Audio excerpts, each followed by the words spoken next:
ધોરણ 10 અને 12ના શુભેચ્છા કાર્યક્રમના કેળવણી મંડળ દેશના મંત્રી શ્રી અનુભાઈ પટેલ, કેળવણી મંડળ દેશના સભ્ય શ્રી યોગેશભાઈ પટેલ, આપણી શાળાના આચાર્ય શ્રી પરેશભાઈ પટેલ તથા સહઅધ્યાયી મારા શિક્ષક મિત્રો તથા મારા વિદ્યાર્થી ભાઈઓ અને બહેનો, બધા શિક્ષક અને વિદ્યાર્થીઓ ભણી ગયા સખત મહેનત કરવાથી સફળતા મળે છે.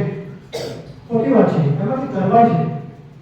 સખત મહેનત કરવાથી સફળતા મળે હું એવો માનતો નથી. એ કરવા છે. કરવા કઈ છે? કરવા કઈ છે? વાર્તા કહું પછી એનો એન્ડ કરીશ. દેવતાઓના સમાજમાં એક હરીફાઈનું આયોજન થાય છે કે દેવતાઓએ ટાવર પર ચડવાનું હોય છે. તો ટાવર પર ચડવા માટે બધા દેવતાઓ ભેગા થાય છે. તેમાં એમને પાનો ચડાવવા માટે દાખલા કે ક્રિકેટ મેચ રમાતી હોય તો તમે લોકો ક્યાં આપણે સ્ટેડિયમમાં જઈએ છીએ આ પાનો ચડાવવા માટે. ગઈકાલ જોઈ લીધો આપણે પાનો. તો એ રીતે દેવતાના સમાજમાં પણ પાનો ચડાવવા માટે વૃદ્ધ દેવતા બધા સિનિયર દેવતા બધા ભેગા થયા. તો એ લોકો નક્કી કર્યું કે આ નાના દેવતા આટલા મોટા ટાવર પર ચડી શકે? શક્ય નથી. તેમ છતાં પણ બધા દેવતાઓએ સ્ટાર્ટ કર્યું ચડવાનું ટાવર પર. તો નીચે રહેલા ઘણા લોકો નેગેટિવ માઇન્ડ વાળા બોલવા માંડ્યા, આ પોતા લોકો ચડી નહીં ચડશે નહીં, કઈ લગી પહોંચાય જ નહીં, શક્ય જ નહીં આ લોકોનાથી.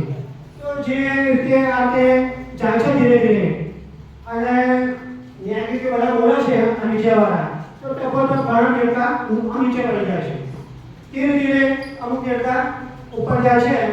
પાનો જે ચડવાના હતા એ બધા શાંત થઈ ગયા છે. પણ એમાંથી અમુક જે બોલે આ કે નેગેટિવ પહેલું દેખાય નથી. હવે 3-4 ગયા એ પાછા લાવવાના છે, કોઈ ચડવાનો નથી. પણ એમાં 2-3 પડી જાય છે. છેલ્લે એક નાનો દેવતો છે ટાવરની ટોચ પર ચડી જાય છે. એનું કારણ શું? એનું એક જ કારણ એ દેવતો બેઠો હતો. આપણા સમાજમાં આપણે આગળ આવતા મહેનત કરવા માંગો તમે સખત, પણ નેગેટિવ માઇન્ડ વાળા તમને એવી ફીરી મારે જવાનું હોય ભરૂચ પહોંચી જાવ અમદાવાદ તો એટલો તો સમય બગડે ને. મહેનત તો તમે કરી સખત, પણ મહેનત અવળી મહેનત કરી અને સાચી દિશામાં સાચા લક્ષ્યમાં મહેનત કરવી જોઈએ. બાકી ગધેડા મહેનત તો કરે છે, આપણે માણસ છે. સાચી દિશામાં મહેનત કરો. લક્ષ્ય બનાવો કે શું બનવું છે, ઘણો તો લક્ષ્ય નથી શું બનવું છે. बस 10મું ધોરણ પાસ, 12મું પાસ, આગળ શું લક્ષ્ય બનાવો. अंतમાં હું એટલું કહીશ, जिसके सपने उसी के साकार होते हैं जिसके सपने में जान होती है. पंखों से कुछ नहीं होता, घोंसलों से उड़ान होती है. जय हिंद, जय भारत, जय माता.